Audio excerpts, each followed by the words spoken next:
Good evening, ladies and gentlemen. I'm Alan Matisow of the Baker Institute, and I'm very pleased to welcome everybody here tonight for an event that could not be more appropriate for the season. We're in the midst of a national conversation on the qualities that candidates should have, should not have, to be the President of the United States. And as it happens today, we have someone who has become an expert on this subject as our speaker.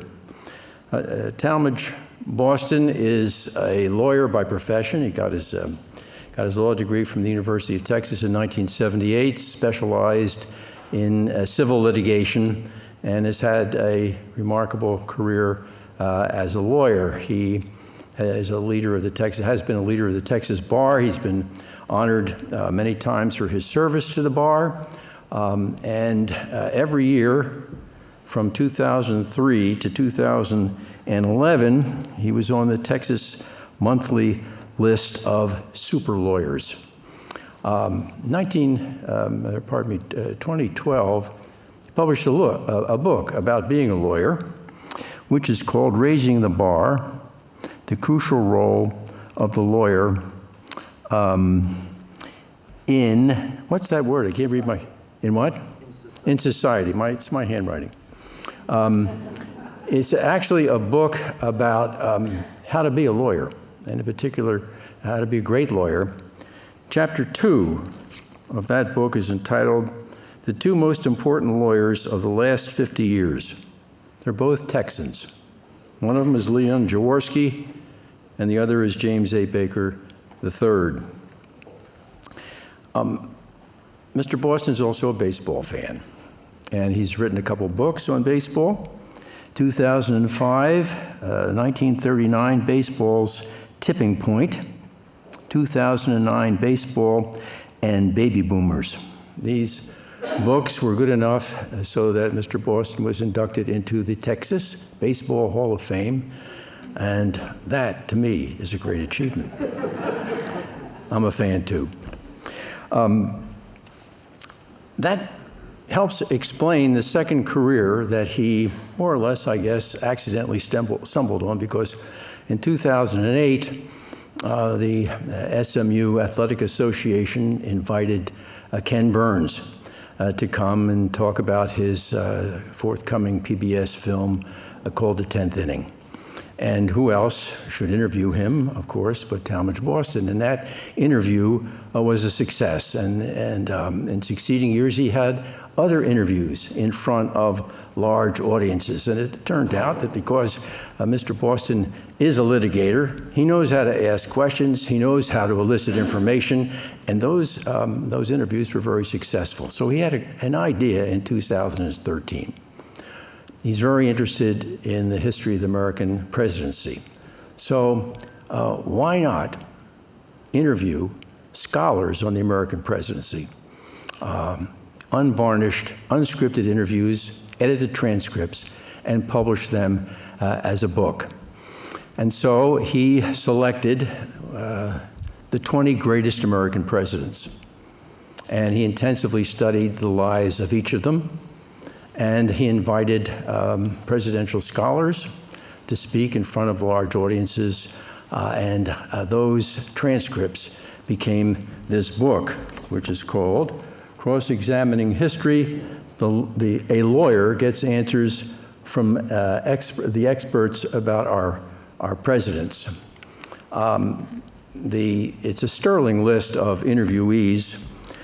They include David McCullough, Ken Burns, Taylor Branch, and our own Rice historian of the presidency, who's here tonight, Douglas Brinkley, who conducted a quite remarkable interview with Mr. Boston on Teddy Roosevelt. It's a wonderful, actually, a wonderful piece to read. I'm reading this book myself. I have a professional interest in it. I can tell you this, it's extremely entertaining. And even though it is my field, I learned something new virtually on every page. We're selling this book, as you may have noticed when you entered. And if you buy it, Mr. Boston has agreed to sign your book over here at this table at the end of the hour. I don't mind telling you, it's a good read, and you won't make a mistake if you buy it. So I'm pleased to welcome Mr. Boston to the lectern here, and let's give him a nice welcome.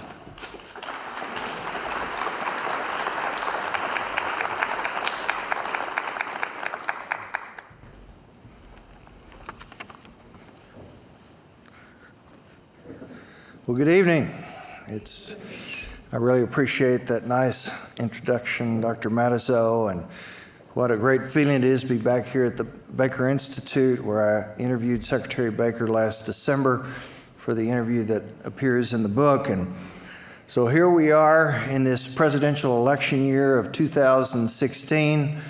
And for those of you who are wondering how long it's going to be before we're taken out of our misery, we are 69 days away from November the 8th, and that's when Americans were finally going to decide who will become the 45th President of the United States. Now, the choice this year is, shall we say, complicated, given that the two major parties' candidates both have high negative approval ratings that are greater than 50%. Many of you have already decided who you're going to vote for, although I saw a reliable poll last week that said at least 20% of the American people are still undecided. And it's really at this point about deciding who is the lesser of two evils. Well, the good news tonight is I'm not going to tell you who to vote for. I'm not going to say anything good or bad about either of the candidates. That would be pretty foolish because you wouldn't want to buy my book. But what I am going to do is provide some food for thought from the pages of presidential history in hopes that it will raise some questions that maybe you haven't thought about before and give you something to chew on between now and Election Day on November the 8th. Now, my guess is that everybody who's in this audience tonight is here because you love history, and that means you and I have something in common. And a few years ago, I had an epiphany about history, and that is that most people love it for two reasons. Number one, it shows us how much things change. Number two, it shows us how much things stay the same. And one of the main ways that history shows us how much things stay the same is that the traits that make for a great presidential leader are the same in 2016 as they were in 1789 when George Washington got sworn in. Now, for my new book, Presidential History, after completing my 31 interviews with our top presidential experts, I synthesized much of what I'd learned into what I call the 10 Commandments of presidential leadership.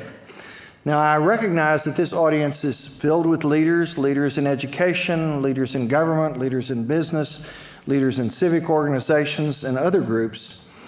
And I believe that these commandments are worthy of all leaders' attention, not just people who care about presidential leadership, because we're talking about the people who in their era faced the biggest challenges and set the standard for decision-making and leadership that all of us need to be aware of in our respective leadership positions. Now, when I interviewed former White House Chief of Staff John Sununu for the book, he made a good point. He said, nothing happens in our federal government without presidential leadership. He said that's because Congress cannot take prompt action because they are truly a herd of cats. And the president, and only the president, has to manage the process. Now that made me think of something that Baseball Hall of Famer Reggie Jackson once said during his glory days with the New York Yankees, when he would always describe himself as the straw who stirred the drink. So if Reggie had tried to make John Sununu's point in his own words, he would have said, in our federal government, the president is the straw who stirs the drink. Now, I hope you realize that it's important for us to be very focused on the presidency because there is no better through line for American history from 1789 up until today in the 21st century than the continuum of our presidents. And so that's why it's important, I think, that we need to know about those who have served as our commanders-in-chief. So keeping those thoughts in mind, let's now turn to the 10 Commandments of presidential leadership and the men who epitomize them. And to help you remember them, as I go through the 10 Commandments and identify the commandment presidents, I'm going to tie them to their namesake landmark in Washington, D.C. So the first commandment, the great leader shall serve not only as his people's commander-in-chief, but as the conscience-in-chief. That is, the moral compass of the exemplary leader must be locked on true north so that we can count on him or her to do the right thing when times get tough or when they think no one is watching. And the president who set the standard for acting as conscience-in-chief was our first president, George Washington, and he was the subject of award-winning historians David and Jean Heidler's book, Washington's Circle, which came out last year. Jean Heidler was a professor of history at the Air Force Academy, and I did the interview with him there. And from them, during the interview, I wanted to zero in on all aspects of Washington's integrity because that's such a big part of his legacy. So here's what they had to say about what it was that made George Washington our conscience-in-chief. They said he had a unique moral air to his countenance. And part of it was physical. He was a very large man. He was over 6'2", which in his era made him a giant. It'd be like being 6'8" today. And he had penetrating pale blue eyes, and he had a broad lion-like nose, such that whenever George Washington walked into a room, people stopped and noticed him and immediately went into a mode of best behavior. And he had a very unusual way of speaking. He spoke very slowly. And he did that to make sure he never misspoke. And so when he entered a room, people noticed, but then they got to know him and they realized there's a whole lot more to this sense of ethics than just the physical. And it all started as a young boy. Besides his parents' mentoring in his early teens, George injected integrity into his system while learning cursive handwriting. You've heard of the copybooks? That's how people used to learn how to do cursive writing. And his favorite copybook was a book written by the Jesuit priests, and it was titled Rules of Civility and Decent Behavior in Company and Conversation. And the rules in that book became his code for living. From then on, he copied them over and over and over again throughout his adolescence until he knew them backwards and forwards. And my two favorite rules out of the 110 that stood out for me, the first one was every action done in company ought to be with some sign of respect for all who are present. And the second one I particularly like is we need to labor to keep alive in our breast that little spark of celestial fire called conscience. He was such a moral straight arrow throughout his life that shortly after he died, Parson Weems wrote a very famous biography of him. And to highlight Washington's ethics, Weems invented a story that at age 6, George had stood up to his father and said, "Papa, I cannot tell a lie. I chopped down the cherry tree with my hatchet." Now that cherry tree story was essentially a 19th century Aesop's fable, but it told the truth about George Washington's lifelong integrity. Now, as president, he stayed grounded in virtue by reading devotionals every day, going to church regularly, and making sure that every action he took was in clear, unambiguous adherence with the new Constitution. Now, we know what happens when we choose a president who's not equipped to serve as conscience in chief. We get the long scandal nightmares of Richard Nixon and Watergate and Bill Clinton and his shenanigans that led to impeachment. So the next time that you're in Washington, D.C., and you see the Washington Monument, I hope you'll think of it as a capital I that stands for the integrity of George Washington. Second commandment, a great leader shall stay above the fray and build consensus. Building consensus is an essential part of the American success story. E pluribus unum. It's on our money, always has been. It's Latin and it means out of many, one. Most groups have more than one faction. And the great leader has the horsepower to pull the factions together and get the group to be unified and think collectively. And the president who set the standard for bringing unity out of dysfunction was Thomas Jefferson. The Jefferson biographer for my book was Peter Onuf, who's written 6 books on Jefferson and was the Thomas Jefferson Foundation Professor of History at the University of Virginia.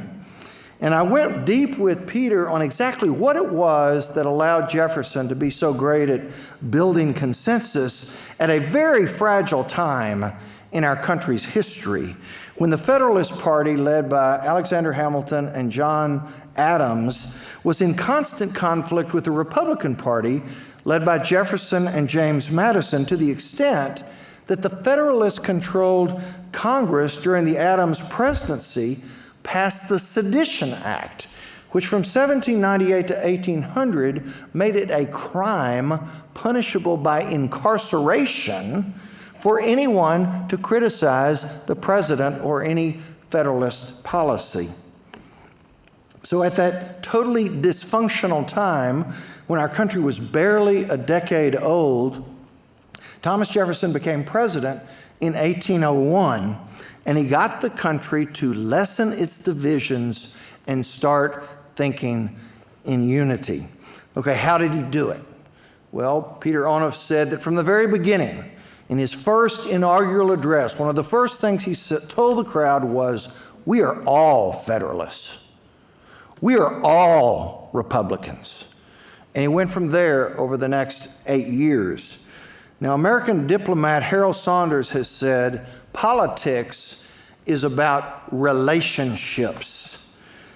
And Peter Onuf talked about how Jefferson totally grasped that and from day one took responsibility for building relationships with the Federalists who, until then, he had been crosswise with. And in particular, he was good at holding dinner parties where the only invited guests were the Federalist leaders. Now, Jefferson was a very charming fellow. He was a dynamic, inspiring conversationalist. And over the course of these dinner parties, so often, he built, through dialogue, a relationship with the Federalist leaders, which got people into a mode of much less discord. Now, we know what happens when we elect a president who cannot stay above the partisan fray and is unable to build consensus with those across the aisle. We get gridlock. Our government stops working. So the next time that you see the Jefferson Memorial in Washington, D.C., think of the many columns in it as factions, and then recognize how they become unified under the Jefferson Dome, and think of it as a tribute to the man who made it one of his top priorities to build unity out of dysfunction. The third commandment, a great leader shall know and supplement his limitations. And the president who was the best at this trait was James Madison. Now, Madison knew he was very smart. He also knew he had an unbelievable work ethic. But he also knew he was very short. He was only 5'4". He was very thin. He only weighed 100 pounds. And whenever he spoke publicly, he had zero charisma, such that when George Washington entered a room, everyone noticed. When James Madison entered a room, no one noticed.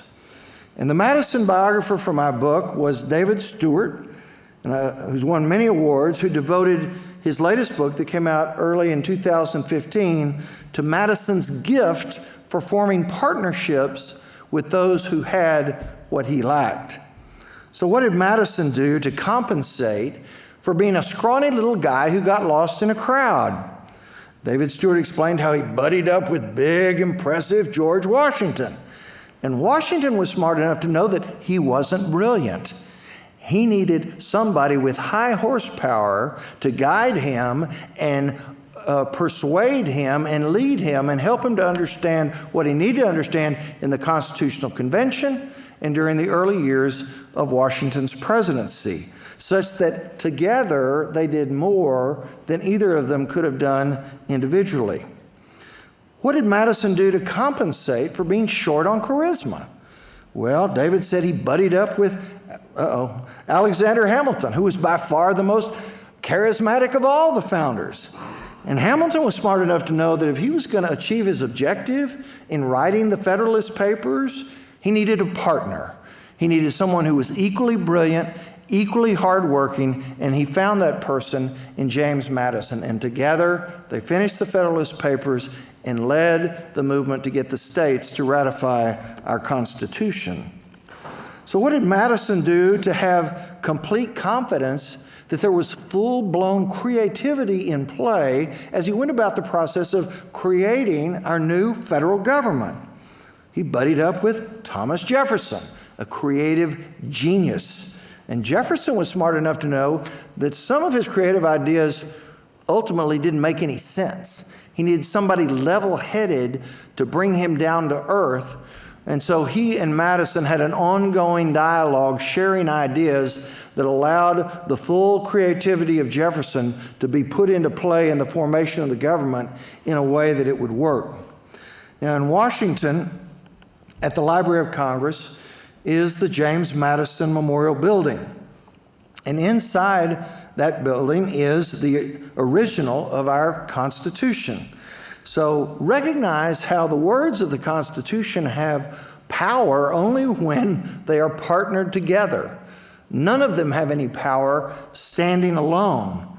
So whenever you think about how the words in that document synchronize, remember James Madison, the father of our Constitution, and the man who knew how to partner with those who had what he lacked. Fourth commandment, a great leader shall persevere over setbacks. Now, the president who showed the way in this trait was Franklin Roosevelt.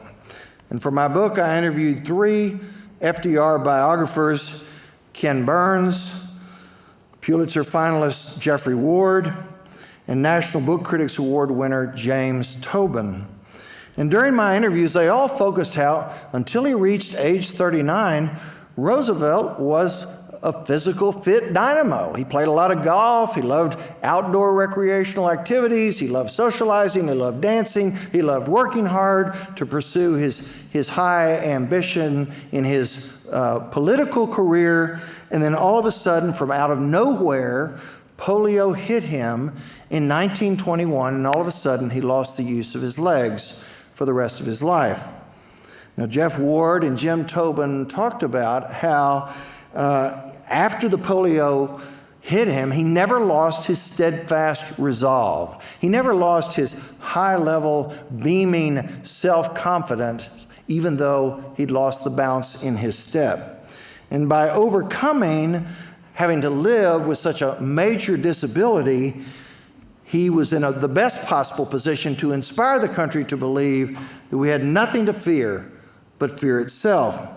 And by defying polio, Roosevelt proved the wisdom of Joseph Campbell, who said, "Where you stumble, there your treasures lie." In responding to losing the use of his legs, FDR found resources of character, i.e. treasures, that he didn't know he had. And it caused him to go far beyond whatever he had ever imagined before. Now here is the FDR Memorial in Washington, D.C. And you can see in the statue that Franklin Roosevelt's face has a strong countenance. but he's seated and cloaked so that you don't see his polio-ravaged legs. Now, seeing an image of FDR, recognize how great leaders always find ways to overcome obstacles and persevere over setbacks. Fifth commandment, a great leader shall play hardball when necessary. And by playing hardball, he proves his commitment to achieving his goals. Now, the modern president who played hardball particularly well was Dwight Eisenhower. And my Eisenhower biographer was Gene Edward Smith, a Pulitzer finalist, who explained Ike's talent for hardball in this story in the interview. In 1956, as Eisenhower was completing his first term, and he was only 1 week away from the November election in which he would be elected for a second term, England, France, and Israel joined forces and invaded Egypt and seized the Suez Canal. And they knew Eisenhower wasn't in favor of that at all, but they thought Eisenhower would do nothing about it because he was 1 week away from the election and he didn't want to lose the Jewish vote. Well, they were wrong. Eisenhower responded immediately to the improper aggression and instructed his Treasury Secretary to make a run on the British pound. And he then told Britain's prime minister that if all those troops didn't get pulled out of the Suez, he would drive the pound down to zero. That's how you play hardball, to show everybody in the world that you mean business when it comes to maintaining and achieving your goals, in Eisenhower's case, of peace and prosperity over his 8 years in office. Now, someday soon, there will be an Eisenhower Memorial in Washington, D.C. There's been a lot of issues about what the design should be. But until it gets finalized, when you go to D.C., think about and see the Arlington National Cemetery, the Tomb of the Unknown Soldier, and remember that before he was president, Eisenhower was the supreme Allied commander during World War II. And he held that position in the military, and he served with distinction as president because he knew how to play hardball when necessary to achieve his goals. Sixth commandment, a great leader shall remain calm in a crisis. And that's so that everyone around him sees he's not panicking and he's in a mode of being able to make good decisions. And the president in the modern era who stood out with this trait was John F. Kennedy. Now, for my book, the person who I interviewed was Sheldon Stern, who was the historian in residence at the Kennedy Presidential Library for over 20 years and has written 3 books on the Cuban Missile Crisis. And in October 1962, at the height of the Cold War, the Soviet Union delivered missiles into Cuba. And during the 13 days that it took to resolve the crisis, all of Kennedy's top advisors kept telling him that strong retaliation was absolutely necessary if we were going to get those missiles removed. Sheldon Stern described how as his advisors kept getting more and more riled up, Kennedy was the only person in the room who stayed calm, and that allowed him to finally reach agreement with the Russians such that the missiles were removed from Cuba, and we thereby avoided World War III. So the next time you see the Kennedy Center in Washington, D.C., remember President Kennedy's calm leadership during our country's time of greatest crisis during the second half of the 20th century. And because of his calm leadership, he allowed us to continue enjoying our American standard of living and the freedom to enjoy, among other things, the arts at the Kennedy Center or anywhere else. The seventh commandment, a great leader shall be mindful of good timing when pursuing initiatives. And that is, the great leader knows when to be patient and hold back, but he also knows when the moment arrives and it's time to move. The philosopher Carlos Castaneda said warriors/great leaders recognize the cubic centimeter of chance that can make or break them. And when it pops up, they move on it with the necessary speed and prowess to capitalize on the opportunity. And the president with the strongest sense of being able to move on the cubic centimeter of chance was Lyndon Johnson in the way he went about getting civil rights legislation passed.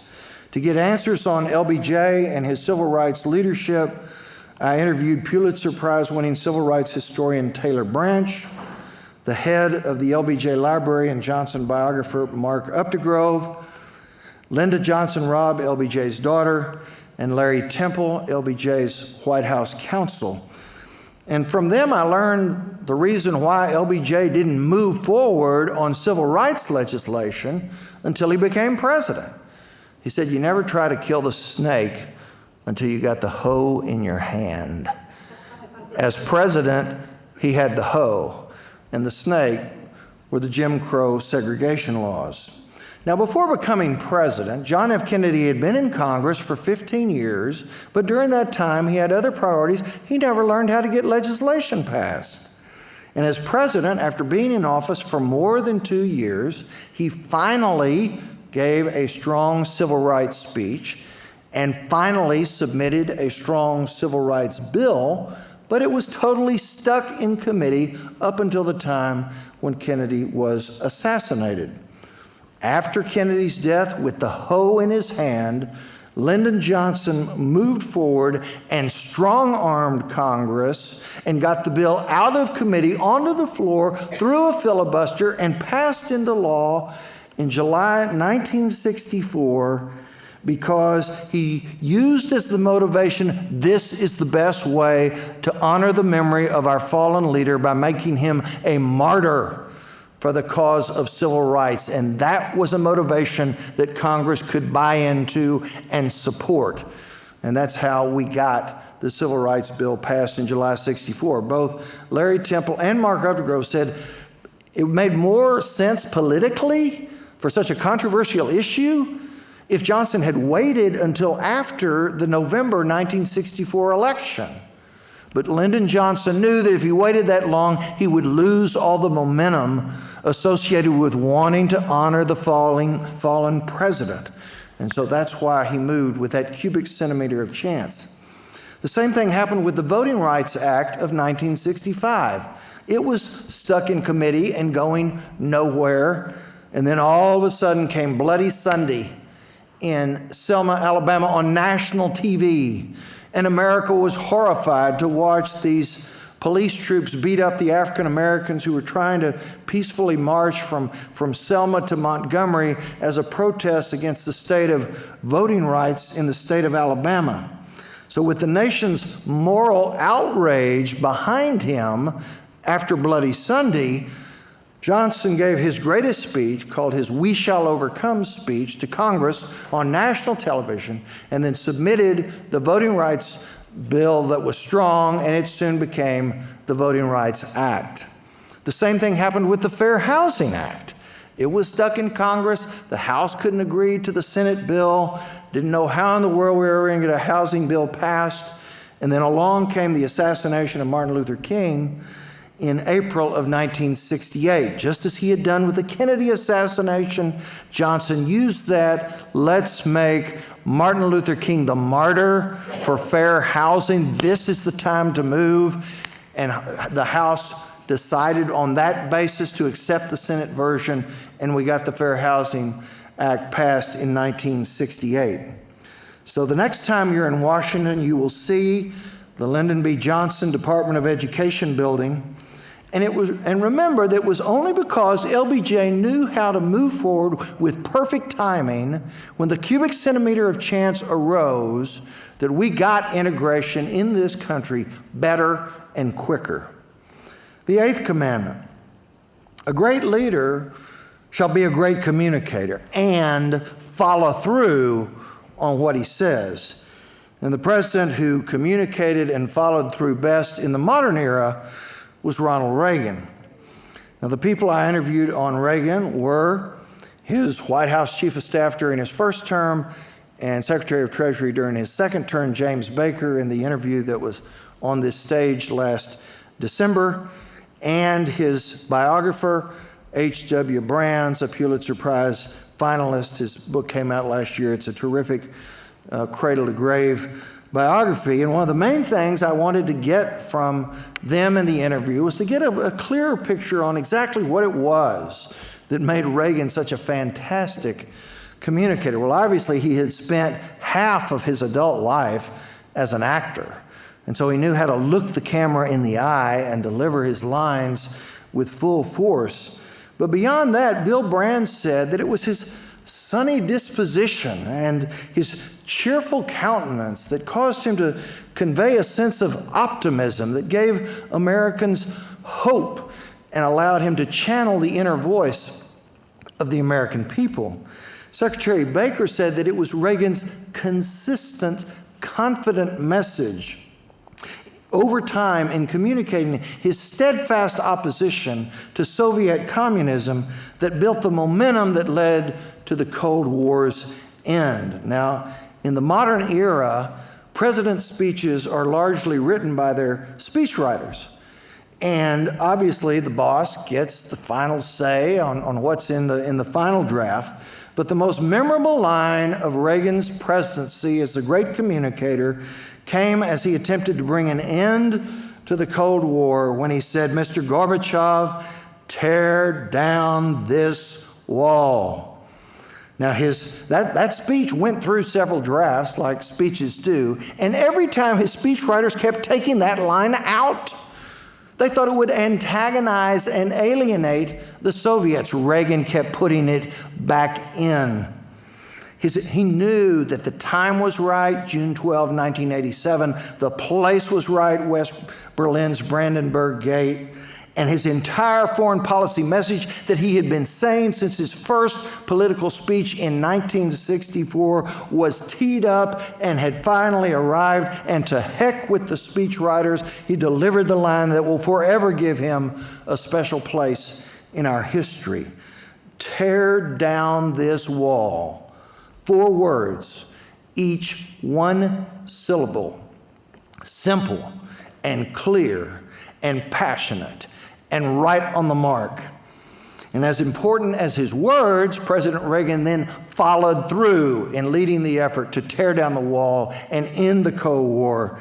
And so the next time you fly into Reagan Airport in Washington, D.C., remember President Reagan and how optimism and clarity and consistency and passion and follow-through are not just important in aviation, they're also key to great communication. The 9th commandment, a great leader shall put the nation's welfare above his own personal interest. And the president in modern times who had the courage to do that was George Herbert Walker Bush. For my book, I learned about President Bush from his biographer, Pulitzer Prize winner John Meacham, his Secretary of State, James Baker, his White House Chief of Staff, John Sununu, and his Deputy Chief of Staff, Andy Card. Now, you'll remember at the 1988 Republican Convention, as George Bush accepted his party's nomination, he said 6 very important words to the convention floor and a national television audience. Read my lips, no new taxes. And the people at the convention cheered, and he got elected in 1988. And then the time came in 1990 to negotiate the budget deal with Congress, who at the time was controlled by the Democrats, who absolutely refused for there to be any spending cuts. And so the only way to reach an agreement necessarily required increasing taxes because something had to be done about the deficit. And the world was starting to buy fewer and fewer T-bills over concerns about the strength of the American economy. Something had to be done. So not only was there the issue of the deficit, but Iraq had just invaded Kuwait, and so Bush knew that expensive future military action was looming on the horizon, and he decided we need to have funds to fight that war. It caused President Bush to break his convention pledge, and it caused a Newt Gingrich-led revolt in the Republican Party, and it was certainly a factor in his losing the 1992 election. Now, could President Bush have kept his '88 convention pledge and refused to agree to new taxes? Of course he could have. But it would have resulted in impasse with Congress, a government shutdown, nothing done about the deficit problem, funds not available to fund the military for what became the Gulf War. And so George Bush put the country first over his own political interest and did what he had to do. Now, today in Washington, the CIA's headquarters is the George Bush Center for Intelligence, since Bush was the head of the CIA before he became president. And when you see it, remember George Bush as an intelligent presidential leader who was also courageous and always put the country first. The 10th and final commandment: a great leader shall stay abreast of public sentiment and find ways to shape it. Now, the person who did that better than anyone is the man regarded as our greatest president ever, Abraham Lincoln, who once said, "Public sentiment is everything. Whoever molds public sentiment goes deeper than he who enacts statutes or pronounces judicial decisions."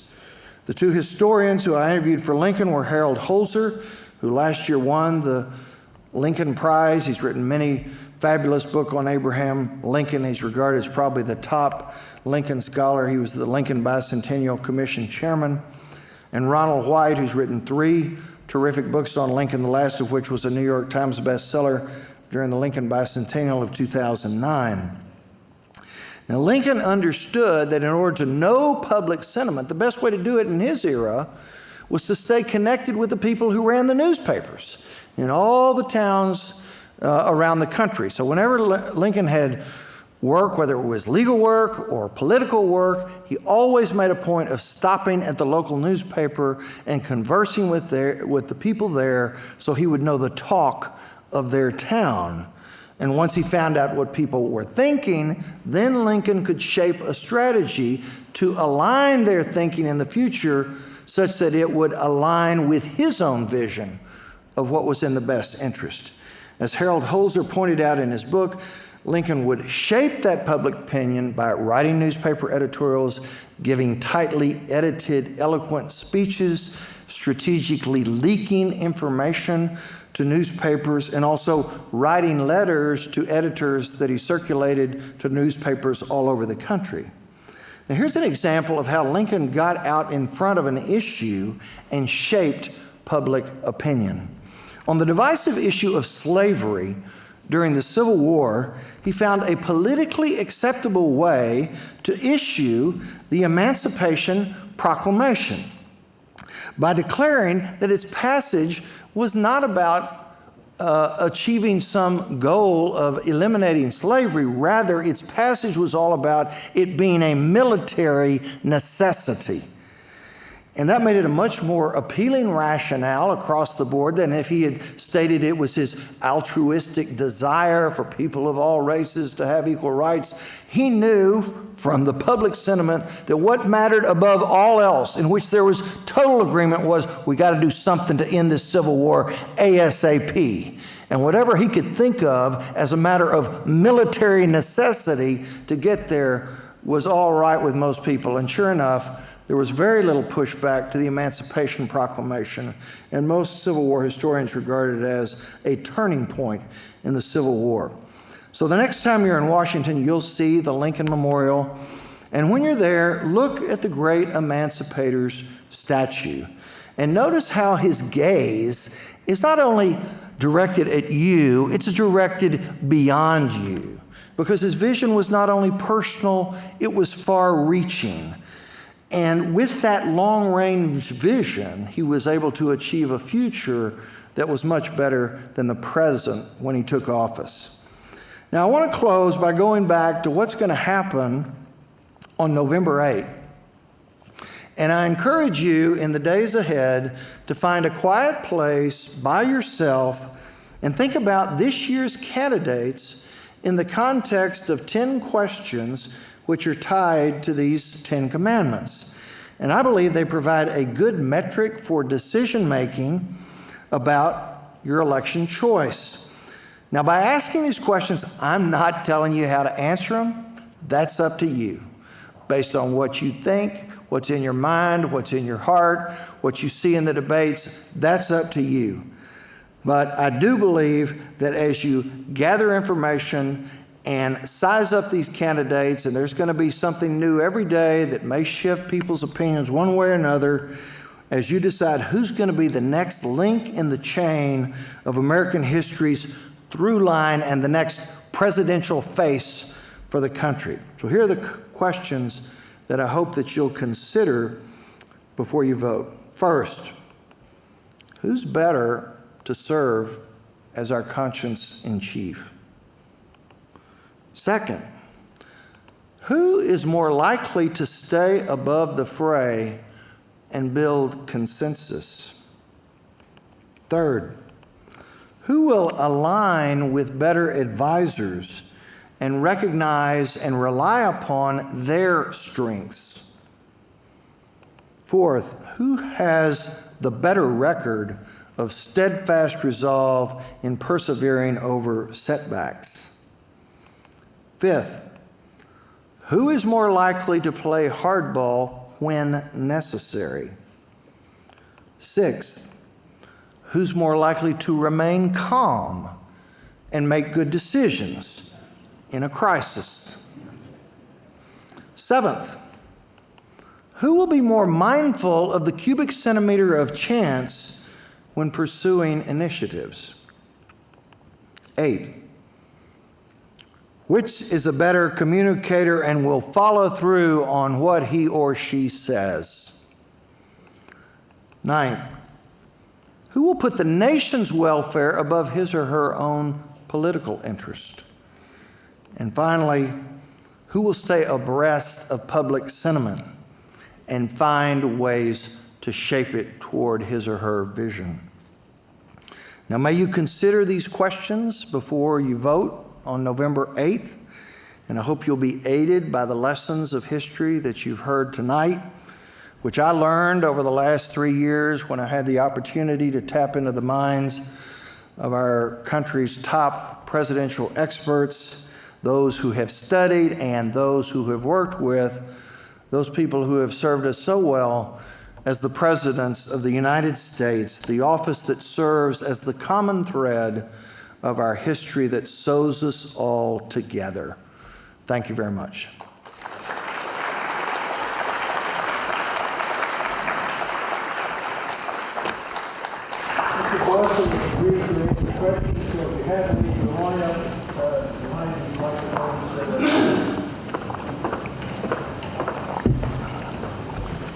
A courageous man to ask the first question. Thank you very much. That's very interesting. I'd like to include a footnote that didn't make it in, but every civil rights legislation passed since Lincoln was done by the Republicans, including Johnson, who didn't get any Democrats to follow him. He didn't get any Southern Democrats. There were lots of Democrats in the North, but he didn't get any Southern Democrats. Al Gore Sr. and Robert Byrd in particular stood up screaming over their dead bodies. Well, they're Southern. He got a. Gore was from Virginia and Byrd was from West Virginia. I'm Southern. I don't really want to trash Southerners. And, but, you know, it was 100% of the Republicans that, as they continue to. Well, he did. The leader of the Republicans in that battle was Everett Dirksen, the senator from Illinois. And when LBJ, he famously, for important legislation, would have about 50 pens on the table in front of him. And he would make a mark this far and then get a new pen and all the way through. And the first pen went to Everett Dirksen because of the way that he had brought together the Republican Party. And he appealed. Dirksen was a very proud of himself, wanted his legacy to be big and not small. And so LBJ would talk about Everett just think that 100 years from now, the children in school in Illinois are only going to hear about two people, Abraham Lincoln and Everett Dirksen. And Dirksen bought into it. So he was the master at figuring out how he could get people to come over. So thank you. Very commendable. But, you'd never know from the news or from the universities that all of the legislation has been passed by Republicans. Every civil rights bill. Well, I think Lyndon Johnson and the Democrats, many of whom were in favor of the civil rights, we didn't get it passed without partisan support on both sides, and that is true of the civil rights, and we never would have gotten it passed. We never would have got it out of committee. We never would have broken through the filibuster without Lyndon Johnson's leadership, and it took that. And yes, sir. I noticed a New York Times opinion piece last Sunday that was titled, "Why Did We Stop Teaching Political History?" And your presentation tonight is a pretty strong refutation that we actually have stopped teaching political history, and it's been extremely informative and entertaining. But the article makes the point that the relative disinterest in political history across the nation deprives people of clarity and context they might have as citizens, for example, trying to decide who to vote for in the next presidential election. I just wondered if you had any I have a great strategy for how to deal with this. Everybody in this audience needs to buy at least 10 copies of my book and spread it to your network and encourage them to spread it, because as you see from the 10 Commandments, I recognize the Republicans, presidents who were especially great in traits. I recognize the Democratic presidents who were great in traits. And that's one thing I tried to do in all my questioning. This is not a partisan book. It was an attempt to really get my arms around the facts and to go deep on those facts with these people who've written these massive books with hundreds of footnotes and years of research. Because as a lawyer, my goal in every case I've ever handled is to find the truth. And that was what I was trying to do in this book. And I'll leave it to the educators like Dr. Matisow and others to be able to explain why colleges have seemed to lose their enthusiasm about teaching political history, because I'm with you. That's a big part of who we are, and if we don't know who we are and where we've been, no wonder there's such chaos in 2016 with this election. Thank you. Well, thank you for a very entertaining and instructive presentation. Appreciate you saying that. Yes, sir. Thank you very much for your talk. Has the presidency gotten stronger over the course of history, the 20th century into the 21st century? It seems like, as prescribed in the Constitution, there's not much that's been changed to the executive branch, but there have been enhancements perhaps over time, but perhaps Congress has become more resistant, the media glare has become brighter. What's your view on the power of the presidency over history?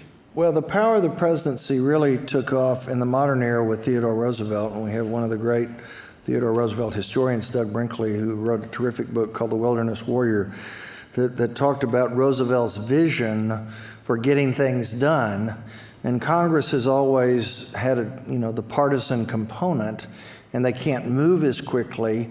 And when we have a president like Theodore Roosevelt who could use that position as the bully pulpit and knew how to persuade people and get things done, he like most presidents, loved power, and whenever there was a vacuum because Congress was unable to move with any sort of speed with all the many problems that needed to be addressed. Now, what's happened in the modern era, particularly in the last two presidents, is, okay, Congress is in gridlock. Nobody seems to be able to successfully cross the aisle. And so the president, who's dissatisfied with not being able to get any legislation passed that matters, starts issuing these presidential administrative orders, which have not been approved by Congress, and the constitutionality of which is very much in doubt and are being challenged in the courts as we speak. And that's, very disturbing that things are actually, the law of the land that didn't get passed by Congress because they were part of these presidential administrative orders that if you violate them, there will be consequences. So, like everything, our federal government is always in a state of change, a state of flux, and when there's a vacuum, power will move to where there's a vacuum. And no doubt about it, whoever aspires to run for president, and particularly whoever gets elected as president, wants to get things done. And Congress has become an insurmountable roadblock because of the inability to build these relationships that cause people to reason together, work out compromises. Anybody who's ever studied it talks about in the old days when Congress was in session, everybody in Congress would stay in D.C. and their wives would become friends and their kids would play in Little League together and they had all these social, wonderful relationships, and that way they could talk. Well, in this modern era where it's all about fundraising and where everybody in Congress basically has to go home every weekend to raise money, they're not around. They don't go to dinner together. They don't go to parties together. They don't go to church together. They don't have their kids grow up together. And so they're disconnected. And so that's really the challenge, is how are we going to build relationships and be able to talk and work out compromise solutions, and Congress can actually begin governing, given how much of the time our Congress people stay away from D.C. raising the money in hopes of being reelected. It is a tremendous problem, and there's no easy answer, but that's really a big part of why we find ourselves where we are. Yes? When you were shaping the ideas for this book and doing your initial research, were there any, maybe Commandment number 11, or any anecdotes or stories that didn't make it in the book but really sung to your heart about an aspect of the presidency? Well, yeah, there's always more lessons you can derive. I thought 10 Commandments was kind of catchy. And so I kind of held it at 10 plus. Most people at most will allow you to speak for 40 minutes. And I'm finding myself speaking in the months ahead to Rotary clubs and places like that where they say, you got 30 minutes, you got 25 minutes. And so I'm actually having to turn it into 5 commandments just because I can't do 10 commandments in 25 minutes.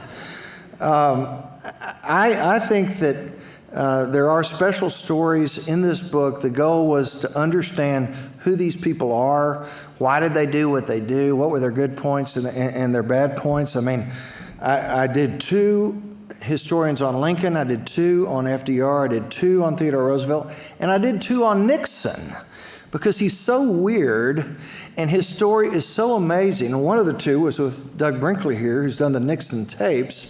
But the other was with Evan Thomas, who had a great bestseller last year called Being Nixon. So in the final part of the book, after 31 interviews, I do have what I call 9 closing thoughts plus the 10 Commandments. And so I encourage you to look at that. I'll also kind of give, this book is unusual in that it's in this kind of dialogue format. But I will tell you that, you know, when I'd do the interviews, we'd record them, I'd get them transcribed, and then I'd edit them. I'd take out all the uhs and the you knows, and I'd chop up all the run-on sentences, and I'd chop up all the long answers into tight little paragraphs. And then when I'd finally got as good as I could make it, I would send it to Doug Brinkley or David McCullough or Ken Burns, and they had the final say because I wanted them to be as pleased with every word contained in this book as I am. But I think it is really a good read, but since it's an unusual format, I encourage people, read the chapters about the presidents of your lifetime, because you know more about them than you do anybody else. And that will kind of get you into the rhythm of the book. And you don't have to start with George Washington. You don't have to start with chapter 1. Every chapter stands alone. If you don't care about Calvin Coolidge, well, then don't read the Calvin Coolidge chapter, even though he was certainly one of our top presidents at managing the economy, cutting deficit, fiscal restraint, and that was why he was Reagan's grand champion in terms of managing the economy. So that's what I would say. Linda, one of my law school buddies here, UT class of 78. My question is about the commandment number 1, the conscience in chief. And I was wondering if you had by any chance read Joseph Ellis's book, Founding Brothers. I have not. He makes a point in there that in the early days of our infant nation, it was very, very important to have people of the utmost integrity and honesty, like Washington and Jefferson and Madison, because at that time it was a nation of men as opposed to really a nation of laws. And that as our country has evolved and progressed and grown, that is not quite as important anymore. That certainly it's And we're the worst for it. And we're the worst for it. Yeah, but he says that the ship of state will sail on despite frailties in our leaders, Well, we've because seen we that. are I mean, stronger in our laws. the I boat just is wondered still what you going. thought of that. Well, I think in earlier times, for a variety of reasons, families were closer, church attendance was greater, faith was greater, people were writing copybook lessons of civility and good behavior and putting that into their brains. There are all sorts of reasons why the moral compass was so much stronger in generations as compared to today, where there's just so many competing factions, so many diverse opinions. And so we find ourselves with two candidates in 2016 who, and I'm not taking sides, both have integrity issues. And that's our two choices. And so the ship is still sailing, and presumably we will survive whoever the next president is. But every time, we saw it with Watergate. Those of us who are my age or older remember well that as long as Watergate was going on, there wasn't anything else on the news. There wasn't anything else that the country did. And as long as Bill Clinton and the whole Paula Jones and the Monica Lewinsky and there wasn't anything else in the news. There wasn't anything else that was being done. And so you would think that we would learn the lesson that when we put people in office with these vast, major integrity issues, it will, in all likelihood, it will raise and cause these major scandals that will totally monopolize. In the 24/7, 365 news media, that's all they want to cover. That's the news. And nobody has time or wants to hear about anything else. Look at your newspaper. They don't cover events like they used to. I was with Jeffrey Toobin last week, and who's on CNN, and he was talking about, man, these networks barely even have White House correspondents anymore. I mean, that's how the finances have changed, and just the whole structure makes it a whole lot more challenging to get accurate information and being able to evaluate the person, the character, until it's kind of too late and we find ourselves with people with these kinds of ethical issues, and what can we expect them to do, recognizing the high possibility for scandal that will dominate their presidency. It's an unpleasant thing to think about, but here we are. Yes, ma'am. Thank you so much for your presentation. I wanted to mention, when I grew up, I remember the image of Nixon with the campaign being "Bring Us Together Again." And I wonder, what is your concept of the prevailing candidate? Will they be able to bridge what looks like, as far as I can tell, the biggest gap in America in terms of the politics? Well, that's something everybody in this room before they vote is going to, that's, commandment number 2, who's going to be able to rise above the partisan fray and be able to build consensus with those across the aisle. Do either of them have that in their toolkit? That's a tough one. Hillary Clinton was a U.S. Senator, presumably had an awareness of how important it is, if Congress is going to get any laws passed, to be able to do that. Donald Trump, as we know, has no political experience, so exactly whether he recognizes that that's the way government works and that's the way progress is made in government, is by people having dialogue and not bullying and trying to find common ground and build relationships which never come by insulting other people, that kind of deal. Yes, sir. Thank you very much for your talk. Out of the 10 commandments that you showed us, which do you think is the hardest to keep or do for a future president, and why? I think maybe it's the 10th. And because that's really whenever anybody says, what is it that makes a great president? To me, what maybe the most important is to have this vision for the future that is truly so much better than the present. But then, how are you going to get there? You've got to get some people to buy into your vision. And to do that, you've got to come up with a strategy for whether it's speaking, whether it's writing editorials, whether in this era it's blogs, it's Twitter, whatever it is, to get the masses to see it through your eyes and achieve your vision. That's why, Lincoln stands at the top of the mountain for most people, and why he's recognized as, the all-time great hero, because the people basically accepted and embraced what he did, and that wasn't by accident. He was unbelievably, this was true when he was a lawyer, but as a politician, he had unbelievable empathy. And so whenever somebody was talking, not only what is he or she saying, where are they coming from? What is this really about?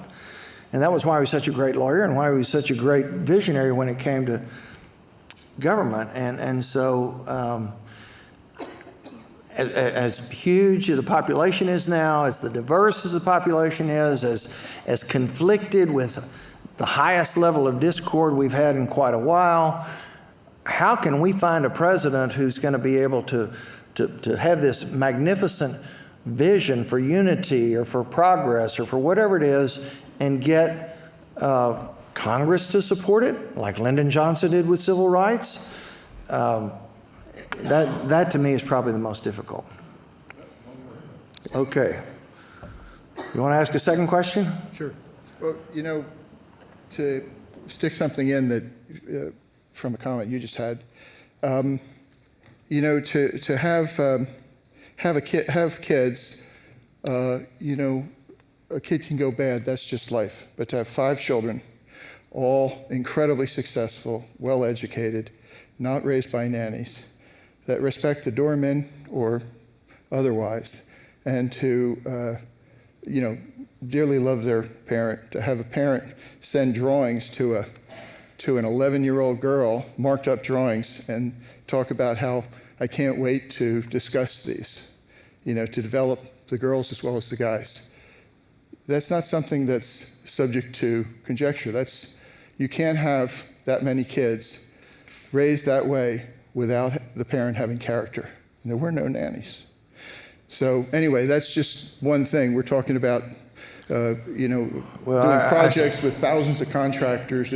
I certainly recognize that based on everything we've seen thus far, that Donald Trump's children are very successful, or as far as I can tell, high integrity, and that speaks well of him as a parent. And as character is what I was referring to. One candidate is indictable and the other's not. Well, okay. But let me ask my question. I'd like to get your take. On, there's a movement that's gathering quite a lot of steam for a constitutional convention. And the intent of that is to take some of the authorities from the federal government back to the states where they used to be. What do you think of that? I think before that can ever happen, the country's going to have to be a whole lot more unified.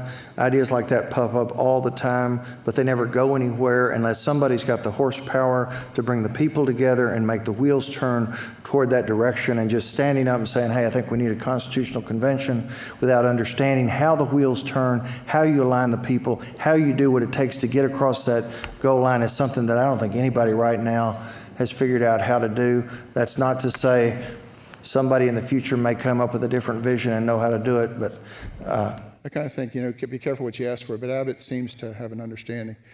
And I appreciate your